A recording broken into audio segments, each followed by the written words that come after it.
Hi there, Trisha here. I thought I would do a quick lesson on internals.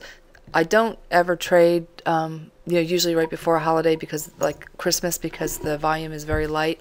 So I thought I would just do a quick overview of some of the internals that you can watch in addition to watching your charts, so you can see what the overall market is going to do. And this, by no means, is a very extensive information that I'm going to give you. I'm giving you a very simplistic overview. There are many, many books and many programs, and you can spend hours and hours on the subject, and this is just touching on a small area of the market internals. Market internals provide an objective comparison between the current market environment and basically the past market environment based on historical data. Market internals help give us a bias based on what the market is actually doing, not what we think it is going to do. I'll start with the trend indicator, and what that is if you want to do a chart on that, it's a $sign TRIN, and that is used to determine if the bulls or the bears are in control of the market. And readings below 1.0 indicate more volumes entering into advancing issues and the buyers are in control. And readings above 1.0 indicate more volume is entering declining issues and the sellers are in control. Now the trend's trend is more important than the absolute value. And what I mean by that is you can be going sideways all day long above 1.0, but it doesn't necessarily mean that it's bearish because the price action isn't bearish. So if that were to start to rise, then it would become bearish. The trend on the trend, once it started to rise, you would then have a trend on the trend, and then that would be bearish. And the trend is an inverse indicator, and what I mean by that is if the trend is rising, that's bearish, and if it's falling, then that's bullish. So quite the opposite of what we're used to. But like I said, the trend of that indicator is more important than the actual reading.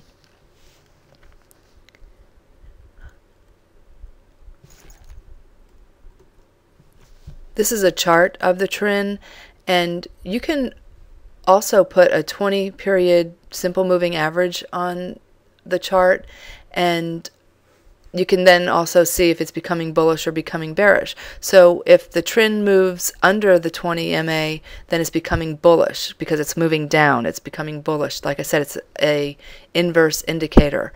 The trend, basically, if it moves above the 20 simple moving average, then the market is becoming bearish. Again, moving up, inverse, so it is bearish. Now here's a perfect example. This is today's, and you could see where 1.0 is, and like we said before, that is a reading that we look for, but you can see all day long we were above that 1.0. So basically we're at 1.60. Excuse me. So basically just going sideways, not doing a whole heck of a lot. And this is on a 2-minute chart. You can put this on a 2-minute or a 5-minute chart.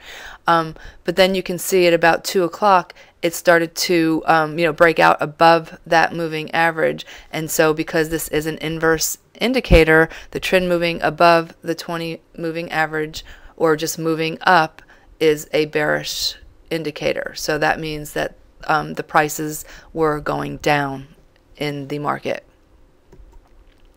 The tick you should be familiar with just because I talk about it often, and this determines the market strength and the directional changes.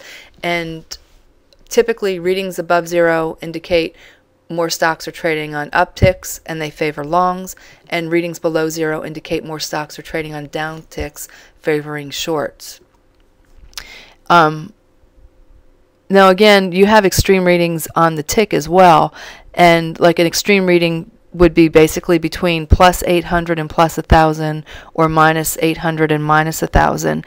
And usually what will happen is you'll have a pullback or a bounce at those extremes. So if it was a really strong market and we got to plus 1,000 readings on our tick, then usually what you would want to do is you want to wait for a pullback and then jump on the boat, because everybody's already on. So you want to wait for a pullback, because more often than not, when you get extreme readings like that, you are going to have a bounce or a pullback. So definitely wait.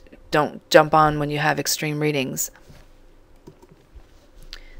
This is a tick chart for today, and you can see it's pretty sideways. There's not much indication either way.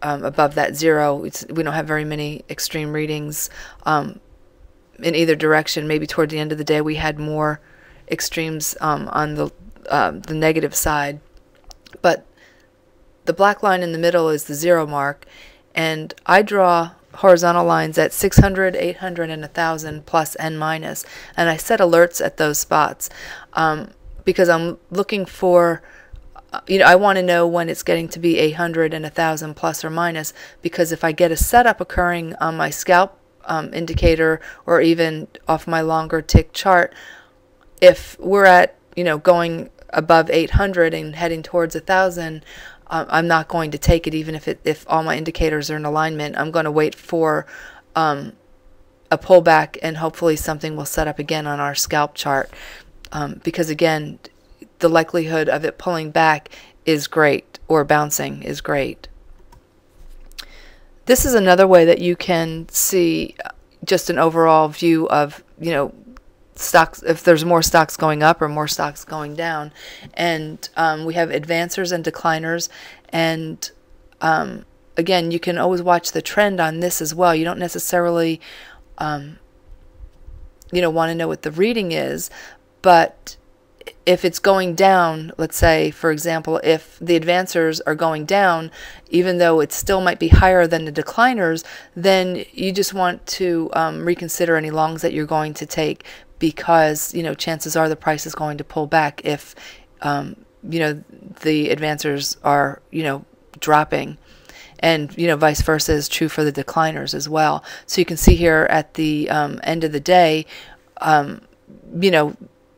the advancers started to move higher and the decliners started to move lower. So obviously you can see the trend of the decliners was up for most of the day, which means stock prices were falling. The market prices were on the lows, on the downside for most of the day, and then when it started to drop, then that's when we started to get price action going higher. I hope that this is making sense and I'm not confusing everybody. But just a quick way to take a glance at the market and just see what is going on in the broader spectrum of things. Another item to consider is reversal times. And reversal times are not set in stone, but these are times where oftentimes the market will change direction, or you'll get a pullback. And basically it's 9:50 to 10:10, 10:25 to 10:35, 11:15 to 11:30, 11:30 to 12:30, and those are the more important ones. And they're not precise times. This is just a general ballpark area. The afternoon reversal times, in my opinion, are not as consistent, but it can occur. So just nice to be aware of those as well. 1:30 to 1:45. 2:15 to 2:30, 3 to 3:15, and 3:30 to 3:40. So just something to keep in mind when you're taking trades at those particular times. Again, not set in stone, but something to consider. So anyway, that's just a quick lesson on some of the internals, and there are many, many more. And this is, like I said, a very deep subject, but at least this will give you a little bit of an insight. And I hope you all have a great holiday. And I'm not sure if I'll be doing any videos later in the week, but I will try. Take care.